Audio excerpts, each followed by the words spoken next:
afayaan waxaad ku soo dhawaataa telefishinka SMS Somali TV marka xiga waxaad sharaxaad inaga siisaa bal gobolka Gado waxaa la leeyahay ciidamo aad u hubaysan ayaa soo galaya oo ka imaanaya dhanka Ethiopia bal arrimahaasi iyo hadal haynta gobolka Gado ka jirta waa maasantiin radio iyo TV-ga SMS gobolka Gado guud ahaan waxaa amnigiisa sugo ciidamada xoogga dalka iyo ciidamada Ethiopia oo ku sugan degmooyinka kala ah Baardheere Buurdhuubo Luuq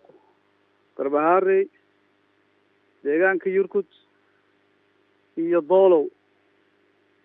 marka ciidamada Ethiopian ah oo cusub oo maanta propaganda iyo dacaayad laga sameeyay ma jiraan gobolka Gado ciidamada Ethiopia waxay ku sugnaayeen ilaa 2011 ilaa maanta way ku sugan yihiin ayagoo ku howlgalo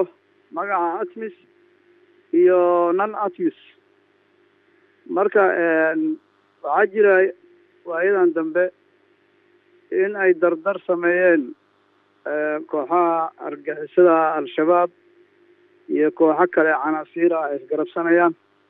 kuwaasoo bilaabay howlgallo ka dhan ah xuduudaha Ethiopia iyo Soomaaliya ay wadaagaan gaar ahaan Hiiraan Bakool iyo Gado marka si aan uga hortagno cadowgaas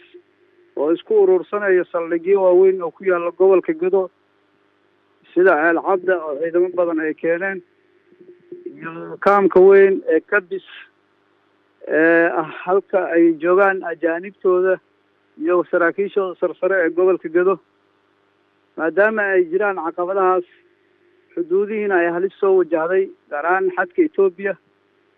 waxaa garabsanaya oo arrintaas ka hortagaya si wada jir ah ciidankanaga iyo ciidanka dowladda Ethiopia si aan xadka uga fogeeyno qataraha ka imaanaya canaasiirta argagixisada ah ee ku abtirsada magaca al-shabaab waxaad inoo sheegtaa bal cabsida hadda jirta maxay tahay ku aadan in ciidamadan la sheegayo ay gudaha u soo galaan gobolka Gado cabsida waa cabsi hadda soo zaa'iday horeyna way u jirtay argagixisadan al-shabaab markaste waxay howlgallo ka fuliyaan goob kasta oo isleeyihiin waa ammaan maadaama gobolka Gado intiisa badan waayadan dambe ammaan uu ahaa ururadan al-shabaab iyo ururada kale ee la shaqeeya waxa ay go'aansadeen inay amniga ka qaadaan degmooyinka xuduudaha gobolada dalka sida Hiiraan iyo Bakoolba ay ka sameeyeen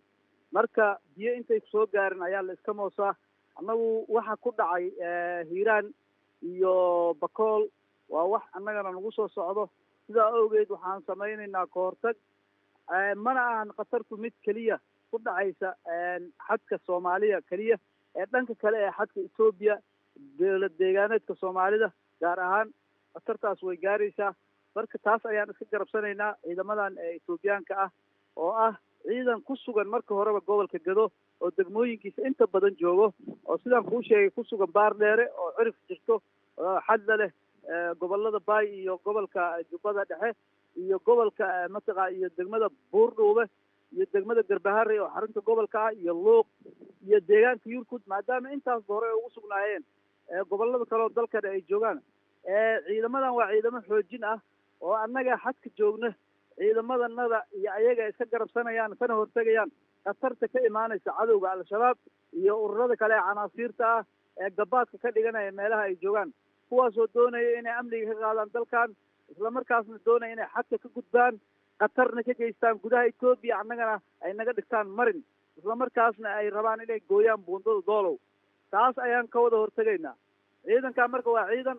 aan joint operation wada qaadayno si aan khatarta iyo halista al-shabaab iskaga kaashano darbaaha culusna aan ugu dhufanno ogana fogeyna aayadda xuduudda isla markaasna ay noqdaan kuwa fashilmay